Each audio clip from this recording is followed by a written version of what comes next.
Bismillahirrahmanirrahim.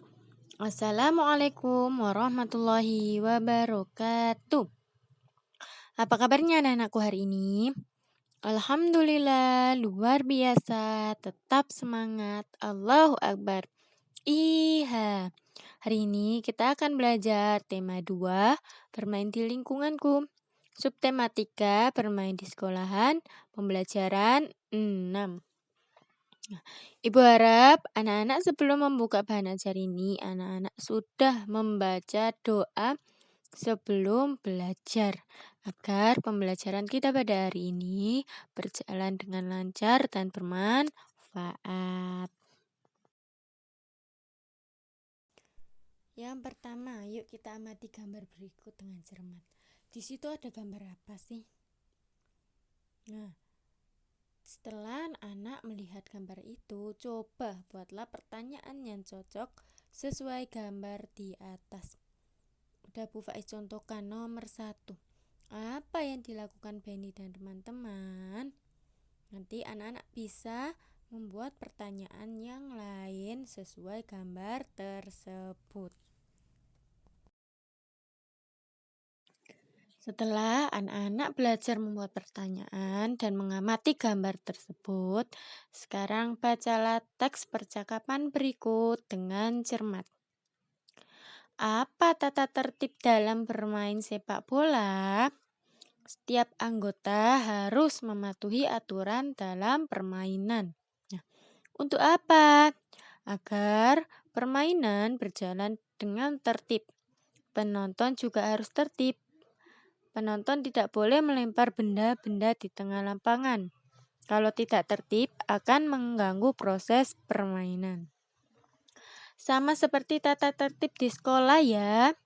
Jika tata tertib tidak dipatuhi, pasti timbul akibat yang kurang baik. Benar, kalau tata tertib di sekolah dijalankan, akan bermanfaat dalam kehidupan kita. Kita akan berlatih untuk lebih disiplin. Selain itu, kita juga terbiasa hidup rapi dan bersih. Nah, kita juga terlatih untuk bertanggung jawab dengan kegiatan yang kita kerjakan, serta membiasakan diri untuk ramah kepada orang lain. Membiasakan hidup tertib memiliki banyak manfaat dalam hidup. Berarti, kalau kita tidak mematuhi tata tertib di sekolahan, akan berakibat kurang baik. Kita pasti akan mendapatkan sanksi. Kalau pertama kali melanggar, akan mendapatkan peringatan dahulu.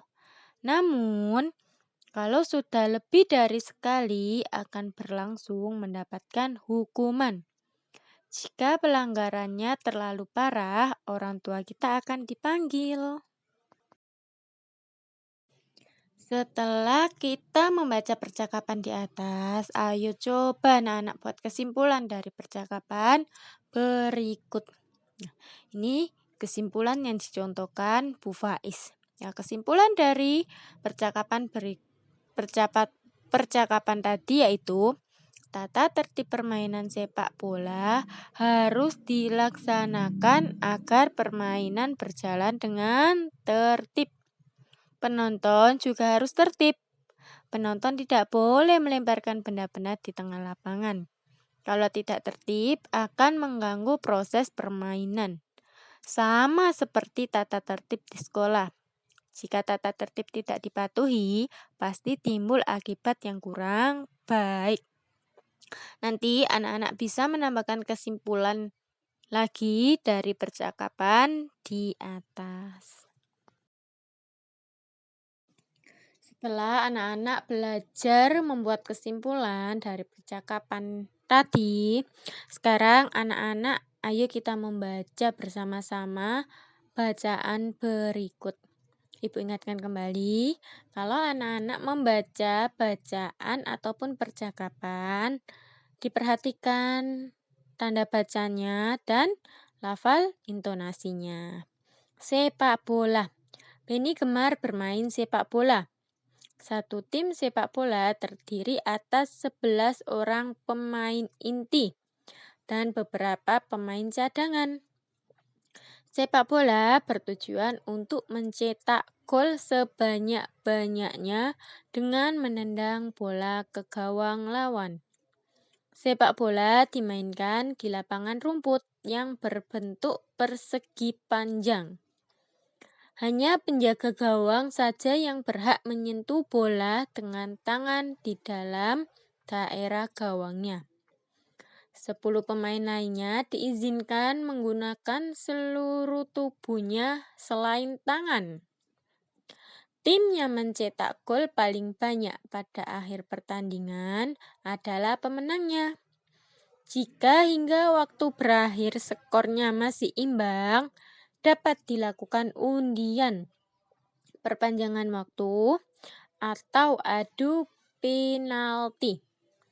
Wasit menggunakan peluit untuk memulai permainan, pelanggaran, dan akhir permainan. Setelah anak-anak membaca bacaan tentang sepak bola, yuk sekarang isilah makna kata berikut. Nah, di situ sudah diisi Bu Faiz. Nah, kata tim. Tim itu artinya atau maknanya kelompok. Kata inti itu maknanya pusat atau inti utama. Kata gol maknanya masuknya bola ke gawang menyentuh tanah. Kata gawang maknanya dalam dunia olahraga dan atletik atau pertandingan berkuda, biasanya rintangan ini harus dilalui dengan melompatinya. Kalau dalam sepak bola, gawang itu bisa diartikan ya nak, itu tempat masuknya bola sebagai pemenang atau sebagai pencetak poin.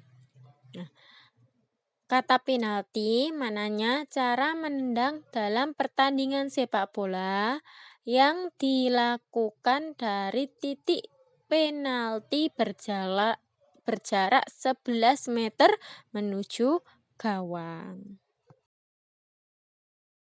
Setelah anak-anak mengetahui makna dari kata-kata tadi, ayo sekarang buatlah kalimat dengan menggunakan kata-kata tersebut. Nomor 1 dicontohkan Bu Faiz dengan kata tim.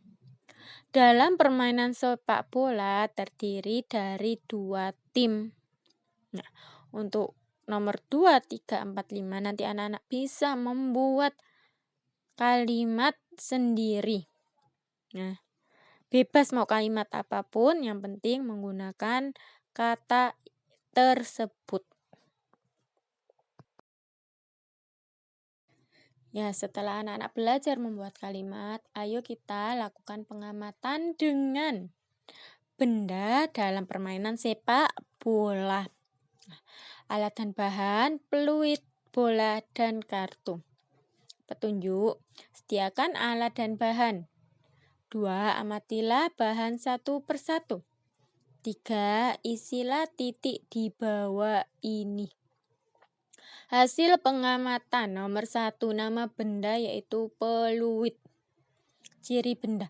Benda peluit termasuk wujud benda-benda padat. Peluit tidak dapat berubah-ubah sesuai bentuknya. Dia masih tetap bentuk benda. Peluit berbentuk seperti angka 6. Yang dimana itu di bawahnya belendong dan mempunyai kotak kecil untuk meluitnya. Nah, untuk nomor 2, 3 nanti anak-anak bisa mengisi sendiri dengan nama benda, bola, dan kartu. Nah, pengamatannya hasil kesimpulannya nanti anak-anak juga bisa mengisi sendiri. Anak-anak masih ingat tentang pembagian. Pembagian adalah pengurangan berulang sehingga hasilnya 0. Nah, sekarang ayo kita berlatih. Nomor 1. Dalam perlombaan sepak bola, jumlah pemain inti sebanyak 88 orang. Berapa jumlah tim yang mengikuti perlombaan? Nah, dalam satu tim itu ada berapa orang, Nak? Berapa pemain? Iya, ada 11 pemain. Jadi 88 dikurangi 11, dikurangi 11, dikurangi 11, dikurangi 11, dikurangi 11, dikurangi 11, dikurangi 11, dikurangi 11 sama dengan 0. Nah, jadi 88 dibagi 11 hasilnya 8. Nah, 8 ini dihitung dari angka 11 yang pengurangan tadi ya, Nak. Nah, jadi banyak tim yang mengikuti perlombaan sebanyak 8 tim. Di sini Bu Faiz ada soal lain. Nah, bantulah Paman Penny untuk menghitungnya. Kemudian ubah ke bentuk perkalian. Nah, masih ingat pembagian bisa dijadikan perkalian ya, Nak. Nah, nomor 1 itu ada contoh dari Bu Faiz. 27 dikurangi 9, dikurangi 9, dikurangi 9 hasilnya 0. Nah, 27 dibagi 9 sama dengan 3. Karena angka 9-nya itu ada 3 ya, Nak. Nah, karena dibalik 3 kali 9 sama dengan 27. Itu dibalik, Nak. 3 yang awalnya di belakang dijadikan depan. 9 yang di tengah tetap 9. 27 yang awalnya di depan jadi di belakang sebagai hasil. Nah, untuk nomor 2 dan 3 anak-anak bisa belajar sendiri di rumah melihat contoh yang sudah diberikan Bu Faiz. Setelah anak-anak tadi mengubah pembagian dari perkalian, sekarang ayo bacalah teks percakapan berikut dengan cermat. Teman-teman, aku menemukan fakta unik tentang pembagian. Fakta unik. Apakah itu, Benny? Nah, perhatikan tabel berikut. Kita menghitung pembagian bilangan 15 dengan bilangan 5. Perkalian bilangan 15 yang berbaris dengan bilangan 5 ternyata ada di lajur 3. Jadi, 15 dibagi 5 sama dengan 3. Di sini Bu Faiz punya tabel perkalian. Nah, Bu contohkan dari percakapan tadi. Percakapan tadi ternyata 15 dibagi 5. Nah, kita cari di kolom dari kiri itu, dari samping tuh angka 5, Nak. Nah, angka 5 kita berjalan ke samping. Di situ ternyata ada angka 15. Nah, di angka 15 itu kalau ke atas itu termasuk kolom keberapa? Ternyata dia kolom ke-3. Ya, seperti itu caranya ya, Nak. Sekarang, ayo kita coba bilangan lainnya. Nah, berikut data banyak bola dan keranjang yang digunakan. Gunakan tabel pembagian. Nomor 1 itu ada 16 dibagi 2 sama dengan 8. Jadi, anak-anak bisa menggunakan tabel perkalian itu di kolom yang cari di kolom 2 mana yang ada jalan ke samping, mana yang ada hasilnya 16. Baru nanti berjalan ke atas itu hasilnya. Nah, seperti itu. 16 dibagi 2 sama dengan 8.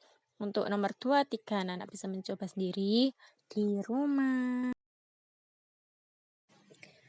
Nah, sekarang kita akan belajar lagi tentang pembagian dalam kotak seperti ini. Isilah titik-titik berikut dengan bilangan yang tepat. Nah, anak pastinya sudah bisa pembagian dengan kotak seperti ini. Nah, karena kemarin tugas yang diberikan Faiz ternyata banyak yang sudah benar. Nomor 1 itu contoh dari Bu Faiz. 28 dibagi berapa yang hasilnya 2. Angka paling atas adalah hasilnya, Nak. Jadi 28 dibagi 14 hasilnya 2. 30. 30 dibagi berapa yang hasilnya 2? Yaitu dibagi 15. Nomor 3. 32 dibagi berapa yang hasilnya 2? Yaitu dibagi 16. Nomor 3. 34 dibagi berapa yang hasilnya 2? Yaitu 17. Untuk nomor 2, anak-anak bisa menjawab sendiri di rumah dengan hasil 6. 66 dibagi berapa yang hasilnya 6? Nah, dan selanjutnya. Alhamdulillahirabbil alamin. Nah, pembelajaran kita pada hari ini sudah selesai, Nak. Nah, semoga pembelajaran kita hari ini membawa berkah dan bermanfaat. Nah, anak-anak tetap semangat dan jaga kesehatan. Kalau keluar rumah, tetap patuhi protokol kesehatan. Sekian dari Bu Faiz. Wassalamualaikum warahmatullahi wabarakatuh.